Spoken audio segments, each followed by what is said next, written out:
Thank you, Speaker ma'am. I rise to speak on the demand for grants of the Ministry of Education. And while the Union Ministry of Education recently celebrated the 4th anniversary of NEP 2020 with the week-long Shiksha Saptah, this grandstanding does nothing to address the stark reality. And as a member who have very recently been a student too, I would like to shed some light on the facets that are not as rosy as the government might think. Despite NEP 2020's clear directive and the Kothari Commission's long-standing recommendation for 6% of GDP in education, the Ministry of Education's allocation is less than half of what has been recommended. The biggest cut has been for the University Grants Commission, which saw a 61% dropping from 6,409 crores to only 25 crore this time, which will affect the higher education of our country.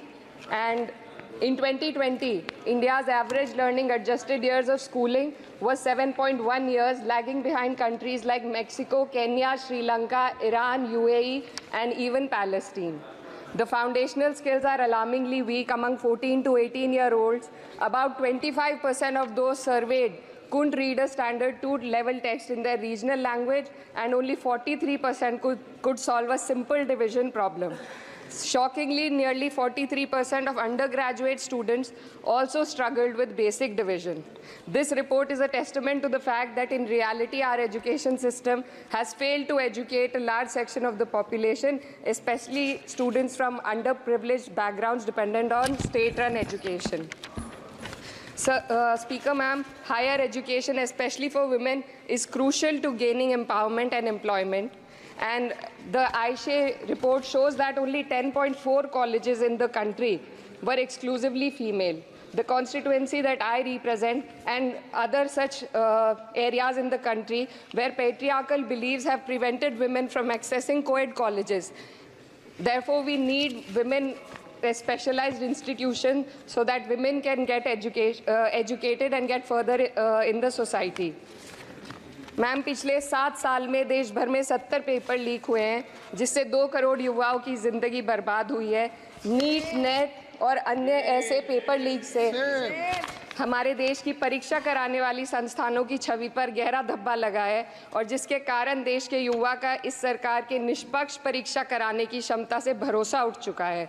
इसी के संदर्भ में NCRB की जो student suicide rate है वो 7.6 हो गई है, ऐसा 2022 की रिपोर्ट में बताया गया था। Ma'am, similarly, the situation is for the NET and DU LLB entrance examination. The abrupt cancellation and the mismanagement of the NTA is a crucial issue that the government needs to look into. Ma'am, I would also like to bring to your attention the discrimination against minorities in this budget allocation, especially in the case of closure of the Maulana Azad Foundation. Despite the Prime Minister's vision of minorities progressing with Quran in one hand and computer in the other, this undermines efforts to boost educational opportunities.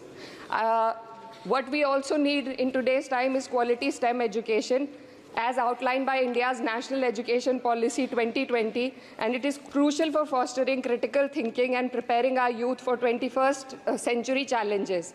But, ma'am, only 18.4% schools have functional computer labs, and there's a significant gender gap in STEM enrollment, with only 28% of females compared to 36% males. While the government now promotes Digital India, it would do well to take a leaf from the Samajwadi Party's government under Akhilesh Yadav ji, which began distributing free laptops to class 12 students in 2012, effectively combating computer illiteracy and bridging digital divide in rural Uttar Pradesh. Educational freedom index में भारत की स्थिति काफ़ी हद तक खराब है, हमें निचले 30% देशों में रखा गया है. The intertwining of political agendas with Indian higher education has worsened under the current government. Key historical and scientific facts are being erased from textbooks to advance a certain kind of narrative. Mughal history is continuously distorted and erased, but notably, Darwin's theory was removed from the class 9 and 10 syllabuses by the 21-22 academic year. and the topic of evolution was completely excised from school textbooks. This distortion of educational content undermines academic integrity and damages India's educational ethos. Ma'am, when we are competing for in the world with first-class countries, we also need to look into why our students need coaching in spite of having schools and higher education and those funded by the government. The incident of 3 students dying in UPSC coaching has once again exposed the harsh reality, just a minute, man, and plight of a significant segment of our population. These young individuals, hopeful of securing government jobs, endure poor living conditions in places like Kota and Rajendra Nagar. This situation calls for a deeper reflection on the shortcomings of our outdated education system. The coaching industry in India has become a critical part of the educational landscape due to the failures of the traditional schooling system. The national education policy fails to address why students rely on coaching in the first place. So, ma'am, I would like to end with certain demands to the minister for my constituency. मेरे संसदीय क्षेत्र कैराना में आपके माध्यम से सरकार से मैं मांग करती हूँ कि विजय सिंह पथिक डिग्री कॉलेज कैराना में बीएड, LLB जैसे कोर्सेज शुरू किए जाने चाहिए, जिनसे युवा और महिला अपने रोजगार खुद ढूंढ सके। जनपद शामली के कैराना और ऊन में और सहारनपुर के नकुड़ में गर्ल्स डिग्री कॉलेज और गर्ल्स हॉस्टल खोले जाएं। जनपद शामली में नया केंद्रीय विद्यालय व जवाहर नवोदय विद्यालय खोलने जाने की मांग करती हूँ और मां शकंभरी देवी विश्वविद्यालय सहारनपुर को अपना कैंपस और विभिन्न प्रोफेशनल कोर्सेज चलाने के लिए विशेष धनराशि प्रधानमंत्री उच्चतर शिक्षा अभियान के अंतर्गत दिए जाने की मांग करती हूँ। उत्तर प्रदेश राज्य में शिक्षा मित्रों का संयोजन अध्यापकों के पद पर किया जाए ताकि प्राइमरी एवं जूनियर हाई स्कूलों में शिक्षकों की कमी को दूर किया जा सके। धन्यवाद।